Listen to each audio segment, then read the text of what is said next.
Hello, students. Here is a video guide on the cause and effect ethical argument essay. On this essay, you will have to use a database, a source, scholarly source. In fact, you have to use two sources.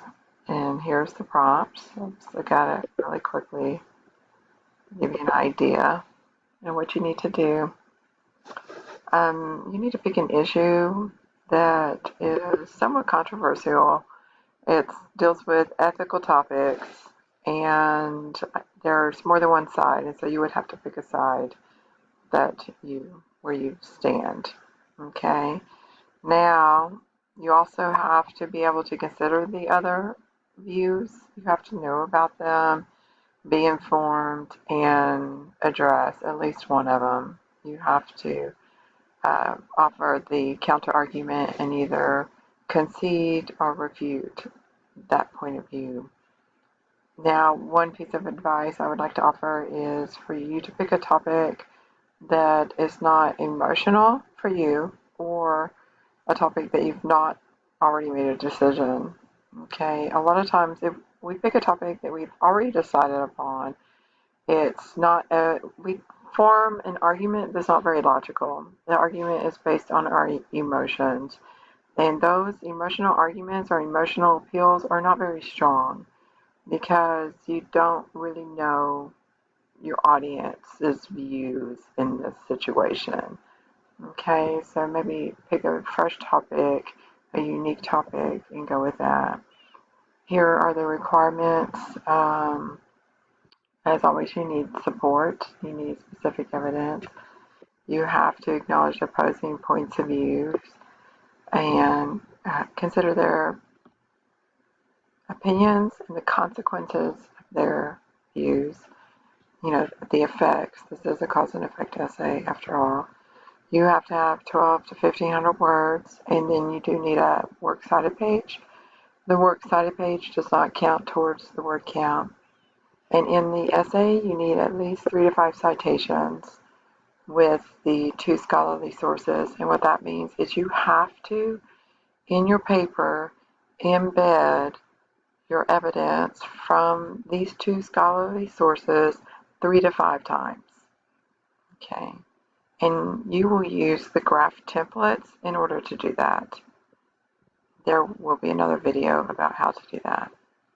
Okay, so begin your research. You can look at procon.org.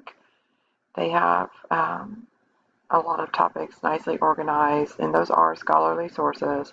You can read the New York Times Room for Debate. It tells you that right here. Okay, so spend a little bit of time looking at the sources, trying to decide your topic. Here's one way to organize an essay. Probably the easiest way to organize would be to talk about the social implications. And so I have these listed here: health, safety, freedom, money, justice, crime, punishment, community, family, business, etc. And so you're going to address how does your opinion, your stance benefit one of these topics. So how does it make our neighborhoods healthier or safer? What are the economic issues in your topic that you pick? Now, these are just some. I'm sure there's more that you can consider. And down here is where you would address the opposing side. Now, this has 6 paragraphs. You may have fewer.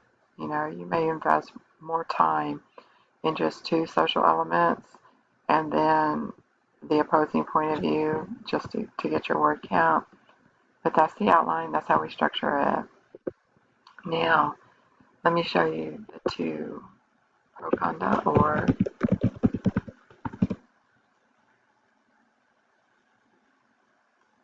Oops.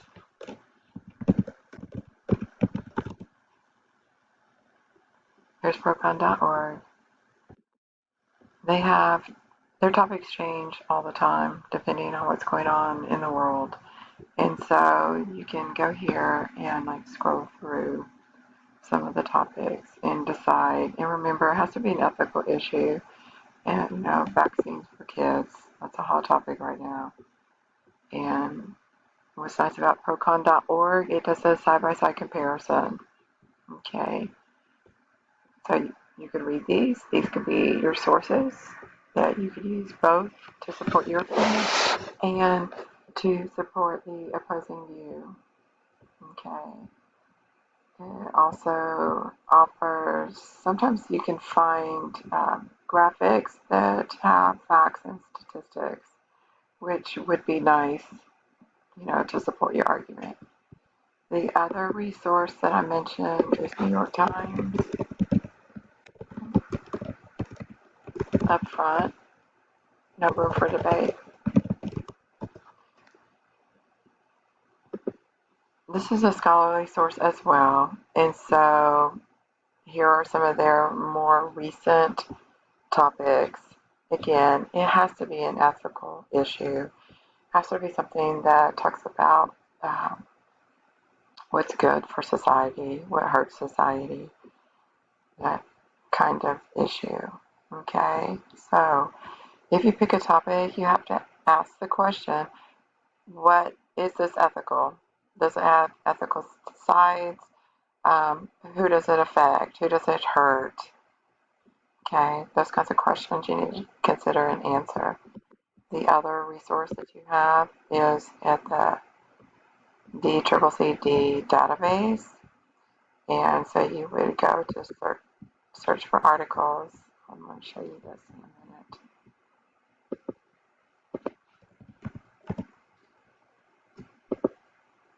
minute. You search for articles at the database, and then you look at opposing viewpoints.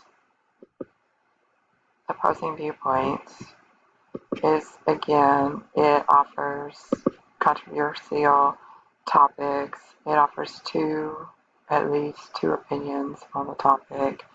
And so it's a really reliable resource. Okay, and so you can go here. It has business, economics, health, medicine. Just going to click on this. And then here's all these topics. Okay, food safety. Again, ethical issue that you've not necessarily made an opinion on. Like somebody said in one of my classes wanted to talk about school uniforms, for example. Well, what's ethical about that? You can probably make it an ethical issue if you're talking about money or people have a lack of freedom, a freedom of choice, and expressing individuality, but it would be a bit of a stretch, and so just keep that in mind. Okay, so once you do this, remember you do need to create a works cited page, and you need to embed your sources, and there's 2 other videos to help you with that. Good luck.